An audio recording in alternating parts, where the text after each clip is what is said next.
اعوذ باللہ من الشیطان الرجیم بسم اللہ الرحمن الرحیم الحمد للہ رب العالمین وصلی اللہ علی سیدنا و مولانا ابی القاسم محمد اللہم صلی علی محمد وآلہ الطیبین الطاہرین المعصومین اما بعد فقد قال اللہ الحکیم بسم اللہ الرحمن الرحیم عما یتساءلون عن النبأ العظیم صدق اللہ العلی العظیم۔ ہماری گفتگو کا موضوع قرآن مجید کا آخری پارہ ترجمے کے ساتھ اور مختصر تفسیر کے ساتھ یہ ہمارا مشروع ہے، جس کو انشاءاللہ ہم ایک ایک درس کر کے آہستہ آہستہ بیان کرتے چلے جائیں گے، اور انشاءاللہ آپ بھی تمام مومنین مستفید ہوں گے۔ تو ہم شروع کرتے ہیں۔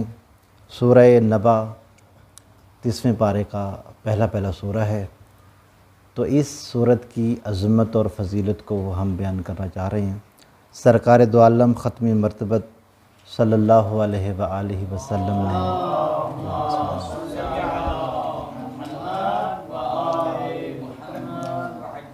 نے ارشاد فرمایا تھا، من قرأ هذه السورة وحافظها لم يكن حسابه يوم القيامة الا بمقدار سورۃ مکتوبۃ حتی یدخل الجنہ، کہ سرکار دو عالم نے ارشاد فرمایا تھا کہ جس شخص نے اس سورہ نبا کی تلاوت کی اور اس کو حفظ کیا، اس کو یاد کیا، تو روز محشر اس کا حساب و کتاب اتنی ہی دیر میں، اتنے ہی وقت کے اندر ہو جائے گا جتنا وقت اس سورت کو تحریر کرنے میں لگتا ہے، اور یہاں تک کہ اس کو جنت میں بھیج دیا جائے گا۔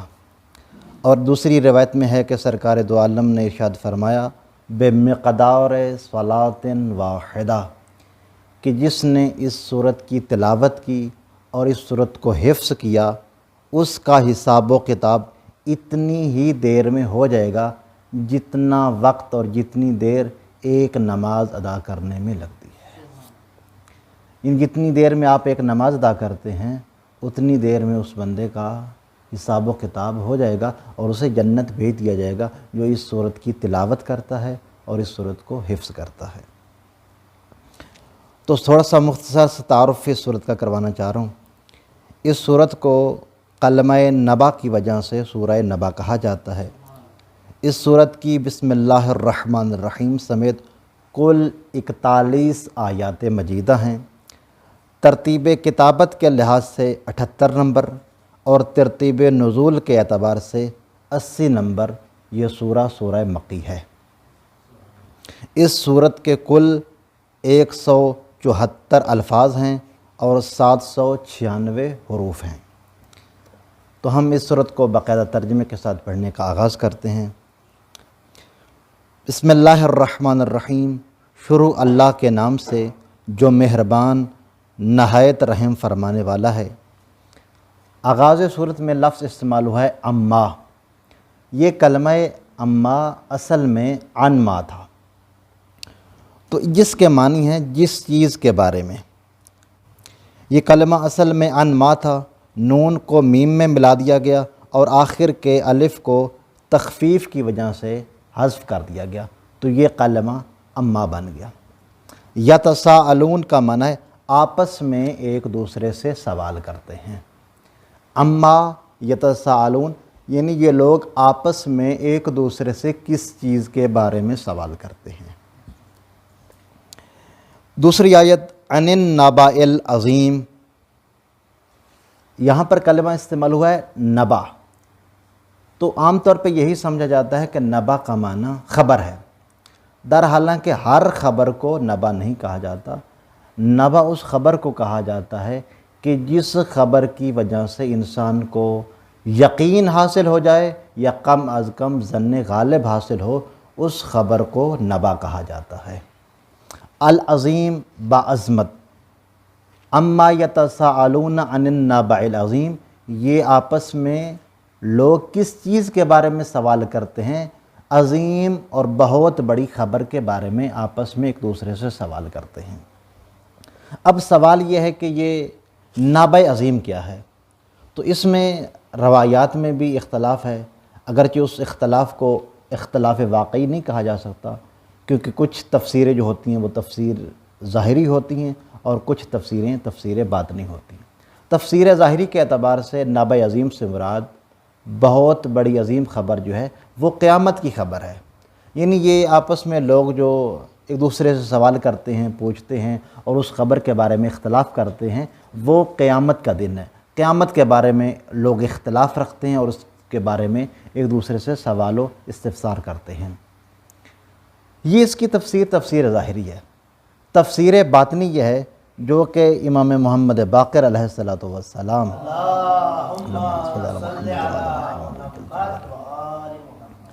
سے حضرت ابو حمزہ نے سوال کیا تھا، کہتے ہیں کہ مولا میں آپ پہ قربان ہو جاؤں، ان الشیعۃ یسألونک عن تفسیر ہذہ الآیہ اما یتساءلون عن النبأ العظیم، کہ مولا آپ سے آپ کے شیعہ اس آیت مجیدہ کی تفسیر کے بارے میں سوال کرتے ہیں، تو مولا آپ جواب دیجئے۔ قال علیہ السلام ذالک الیہ ان شئت اخبرتہم، مولا فرماتے ہیں کہ یہ میری اپنی مرضی ہے، میں چاہوں تو کسی کو اس کے سوال کا جواب دوں، کیونکہ معصوم جو کسی کے سوال کا جواب نہیں دیتے تو اس کی وجہ یہ ہو سکتی ہے، ممکن ہے اگلا بندہ سوال کا جو جواب ہے اس کو سمجھنے کی اہلیت ہی نہ رکھتا ہو، اس کے پاس اتنا بڑا ظرف ہی نہ ہو کہ وہ امام کے اس سوال کو سمجھ سکے۔ تو معصوم نے فرمایا اگر میں چاہوں تو ان کو جواب دے دوں اور اگر میں نہ چاہوں تو ان کو جواب نہیں دوں گا۔ لکنی اخبرک بتفسیرہا، اے ابو حمزہ میں تمہیں اس آیت مجیدہ کی تفسیر بتاتا ہوں۔ اب تفسیر باطنی امام محمد باقر علیہ السلام فرماتے ہیں، قلت، جناب حمزہ کہتے ہیں میں نے عرض کیا، اما یتساءلون، یہ آپس میں لوگ کس چیز کے بارے میں سوال کرتے ہیں؟ قال علیہ السلام ہی فی امیر المومنین علیہ السلام، یہ آپس میں جو لوگ ایک دوسرے سے سوال کرتے ہیں وہ علی ابن ابی طالب کی ذات مقدسہ کے بارے میں سوال کرتے ہیں، اور علی ابن ابی طالب کی ذات کے اندر ہی اختلاف کرتے ہیں، کچھ کہتے ہیں ماننا چاہیے، کچھ کہتے ہیں نہیں ماننا چاہیے۔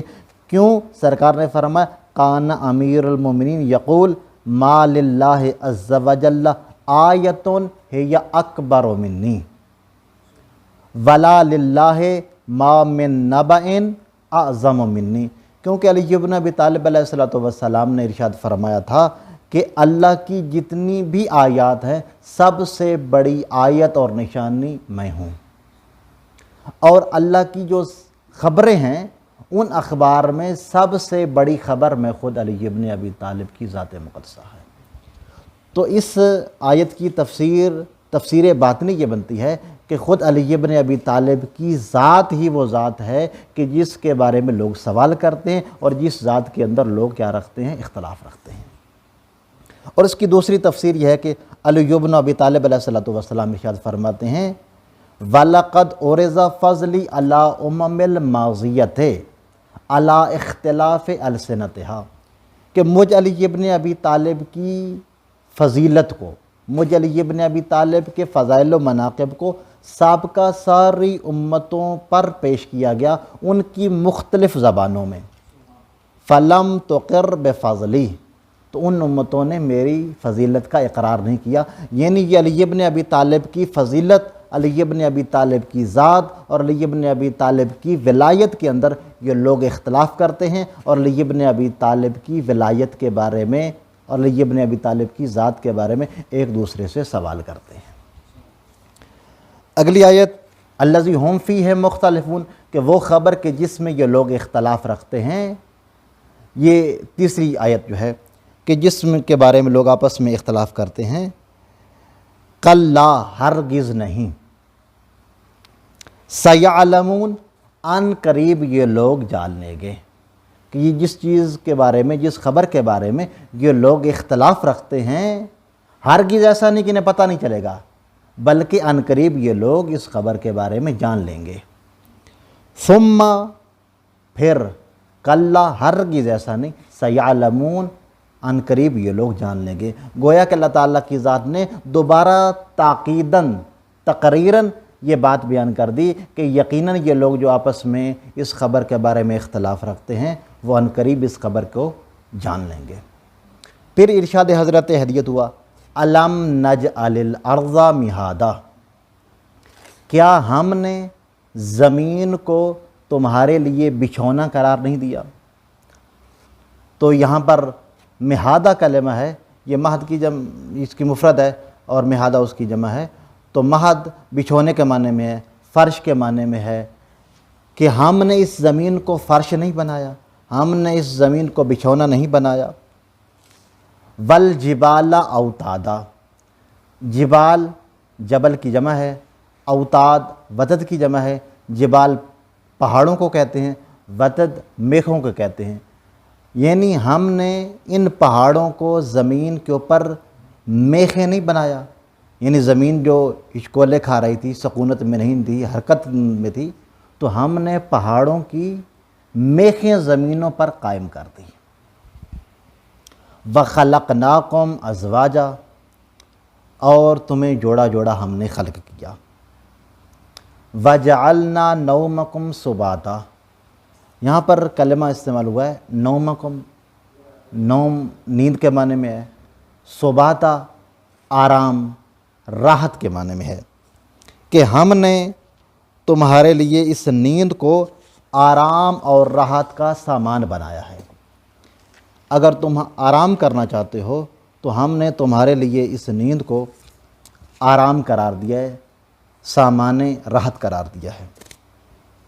وَجَعَلْنَا اللَّيْلَ لِبَاسًا، اور ہم نے رات کو تمہارے لیے پردہ قرار دیا ہے، پردہ پوش کر دیا، یعنی جب انسان رات کی تاریکیوں میں چلا جاتا ہے تو یہ رات جو ہے خود ایک پردہ بن جاتی ہے انسان کے لیے۔ تو اللہ تعالیٰ کی ذات نے فرمایا وَجَعَلْنَا اللَّيْلَ لِبَاسًا، رات کو پردہ پوش بنایا ہے ہم نے۔ وَجَعَلْنَا النَّهَارَ مَعَاشًا، اور دن کو ہم نے وقت معاش قرار دیا ہے، یعنی دن کا وقت جو ہے اس میں تم اپنی روزی کما سکتے ہو، تم کمائی کر سکتے ہو۔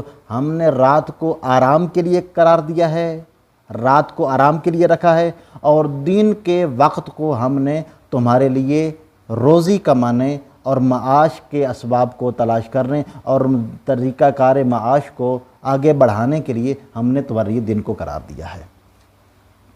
وَبَنَيْنَا فَوْقَكُمْ سَبْعًا شِدَادًا، بنینا ہم نے بنایا ہے، فوقکم تمہارے سروں کے اوپر، سبعاً سات آسمانوں کو، شدادہ مضبوط، اور تمہارے سروں پر 7 مضبوط آسمان ہم نے بنائے ہیں۔ وَجَعَلْنَا سِرَاجًا وَهَّاجًا، اور ہم نے ایک بھڑکتا ہوا، ایک روشن چراغ بنایا ہے۔ وہ چراغ کتنا خوبصورت ہے کہ جو ہر وقت تمہیں روشنی دے رہا ہے۔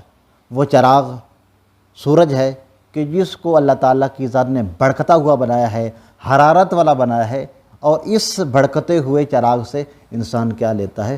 روشنی لیتا ہے۔ وَأَنزَلْنَا مِنَ الْمُعْصِرَاتِ مَاءً ثَجَّاجًا، وَأَنزَلْنَا، اور ہم نے نازل کیا، من المعصرات بادلوں میں سے، ماءً پانی کو، ثجاجا موسلا دھار، یعنی ہم نے بادلوں میں سے موسلا دھار پانی برسایا۔ یعنی موسلا دھار جیسے بارش ہوتی ہے تو یہ اللہ تعالیٰ کی ذات نے یہ جو بارش برسائی ہے یہ بادلوں سے برسائی ہے، اور ہم نے بادلوں سے موسلا دھار پانی کو برسایا۔ کس لیے برسایا؟ اس کی وجہ کیا ہے؟ لِنُخْرِجَ بِهِ حَبًّا وَنَبَاتًا، تاکہ اس کے ذریعے دانے اور گھاس برآمد کریں۔ ہم چاہ رہے ہیں کہ اس انسان کی خوراک کے لیے انسان کی زندگی کو آباد کرنے کے لیے ہم نے اس زمین کو بنایا اور زمین کے اوپر بادلوں سے ہم نے پانی کو برسایا تاکہ یہ زمین زرخیز ہو جائے اور اس کے اوپر انسان دانہ بیج دے، اور دانے کے بعد اس دانے کو جب انسان زمین کے اندر بو دیتا ہے تو پھر زمین سے وہ دانہ ایک تناور درخت بن کے سامنے آتا ہے۔ کیوں ہم نے بنایا؟ تاکہ ہم اس کے ذریعے دانے اور گھاس کو برآمد کر سکیں۔ وَجَنَّاتٍ الفافا، گھنے گھنے باغات ہم نے بنائے ہیں۔ کتنے خوبصورت باغات اللہ تعالیٰ کی ذات نے بنائے ہیں، اس کی قدرت کاملہ کی بہت ہی خوبصورت دلیل ہے۔ ہم نے باغات بنائے جو آپس میں گھنے گھنے ہیں، جو بہت ہی قریب قریب ہیں۔ اِنَّ یوم الفصل کان میقاتا، بے شک فیصلے کا دن معین کر دیا ہے ہم نے۔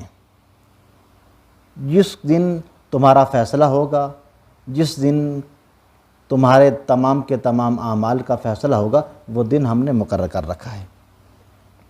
وہ کون سا دن ہے؟ یوم ینفخ فی الصور فتأتون افواجا، جس دن سور پھونکا جائے گا اور تم سب کے سب گروہ در گروہ، قافلہ در قافلہ ہمارے پاس پلٹ کے آ جاؤ گے۔ کتنی خوبصورت آیت ہے۔ وَفُتِحَتِ السَّمَاءُ فَكَانَتْ أَبْوَابًا، اور آسمان کے راستے ہم نے کھول دیے ہیں، اور آسمان کے راستے کھولنے کے بعد دروازے بن جائیں گے۔ یعنی ہم نے آسمان کے میں راستے کھولے ہیں، اور یہ جب راستے کھلتے ہیں تو پھر یوں لگتا ہے کہ ایسے کہ جیسے اللہ تعالیٰ کی ذات نے آسمان میں دروازے بنا دیے ہوں۔ وَسُيِّرَتِ الْجِبَالُ فَكَانَتْ سَرَابًا، اور پہاڑوں کو جگہ سے حرکت دے دی جائے گی۔ وَسُيِّرَتِ الْجِبَالُ، پہاڑوں کو اپنی جگہ سے حرکت دے دی جائے گی تو کیا ہوگا؟ فَكَانَتْ سَرَابًا، تو پہاڑ ایسے ہو جائیں گے جیسے ریت ہوتی ہے۔ تو وہ پہاڑ سب کے سب ریت ہو جائیں گے، ذرات میں بٹ جائیں گے۔ جب ہم ان کو حرکت دیں گے تو ہمارے حرکت دینے کی وجہ سے وہ پہاڑ بالکل سرمے کی طرح، ریت کی طرح ہو جائیں گے اور ذرات میں بڑھ جائیں گے۔ وصلی اللہ علی محمد وآلہ الطیبین الطاہرین، اللہم صلی علی محمد۔